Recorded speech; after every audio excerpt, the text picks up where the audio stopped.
Right, boom. I am in London. UFC going down this Saturday. I got Cage Warriors tomorrow. But yeah, UFC London's going down. We've got Lerone Murphy taking on Movsar Evloev. #1 contender fight in the featherweight division. This is going to be my main card. Quick picks. Kicking off the main card, we've got the Pink Panther, Curtis Campbell, making his UFC debut against Danny Silva. Slick boxer, nicely tucked. He's going to apply pressure. But I'm going with Curtis Campbell. It seems like the UFC are making...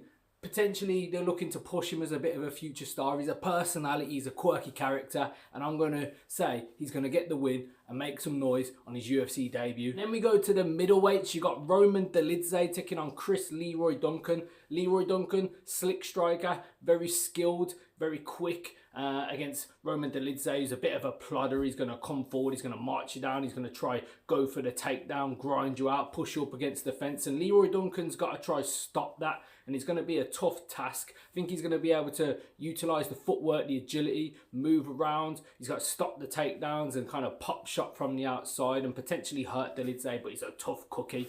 So I am going to favour Leroy Duncan in this one, maybe 2 rounds to 1, unanimous decision for Chris Leroy Duncan. Now we've got Iwo Baranowski. This guy brings entertainment all the time. He's got the last time the barn burner where it's Iwo versus Iwo, and then before he knocked a guy out in what it was about 20 odd seconds. So don't blink, keep your eyes on this one. And he's taking on Austin Lane, who, let's be honest, he's had a tough time in the UFC. He was up at heavyweight, he's come down to light heavyweight, but he's been knocked out plenty of times. And I think that sets up for fireworks, for entertainment, for the moment, for Iwo to shine. I'm going for a knockout finish from Iwo Baranowski.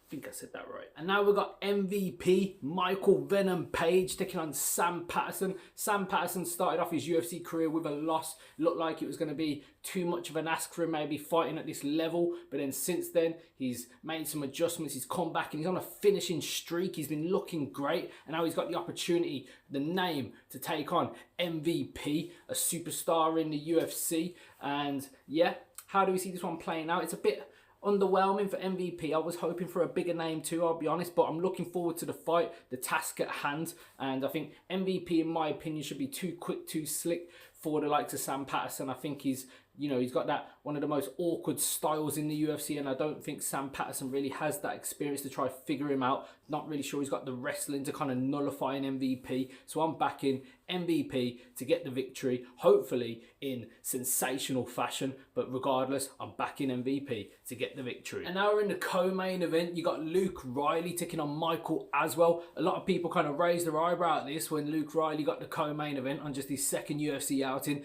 But he brings the entertainment. He's quick, he's fast, he's sharp. He's not afraid to step into the fire, to take one, to give one. He'll beat you to the punch. Whilst Michael Aswell, I don't think he's got the speed to deal with an opponent like Luke Riley. So I'm going to be honest, I'm backing my boy Luke Riley, the hometown fighter, to get the victory in London and set the world on fire and climb them rankings. That's it, Luke Riley with a victory, stoppage against Michael Aswell. And now it's the main event, Lerone Murphy taking on Movsar Evloev. Someone's always got to go. And of course, I'm backing the boy, Lerone Murphy, hometown soil. He's from Manchester, he's fighting in London in the main event. It's what I'm here to see. I hope he can stop the takedown, maybe time a knee as Movsar's shooting in and knock this geezer out. That's what I'm hoping for. That's what I'm backing. I can't think about anything else. Of course, if we're being realistic, Movsar could turn this into a 5-round boring little wrestle fest, but we're not even trying to think about that until we get to the fight. I want to see how Lerone performs. I'm backing him to do it. I want to finish. I want to see a demolition job on Movsar. He flew in on short notice. How is that going to affect him? He only got here yesterday. I'm recording this on the Thursday, okay? So whenever you watch this. But yeah, Lerone Murphy, hopefully by decision, but I'll take any form of victory in this fight. I want to see Lerone get the victory, call for his shot, get the title shot next against Alexander Volkanovski. That's what I'm hoping for. But let me know your thoughts on this card, how you see the fights playing out, even some of the prelims, Nathaniel Wood, and then we've got Louis Sutherland. There's some interesting fights on there too, so let me know how you think they're going to play out. Make sure you're following the page, and I'll see you in the next one. Enjoy the fights. Peace.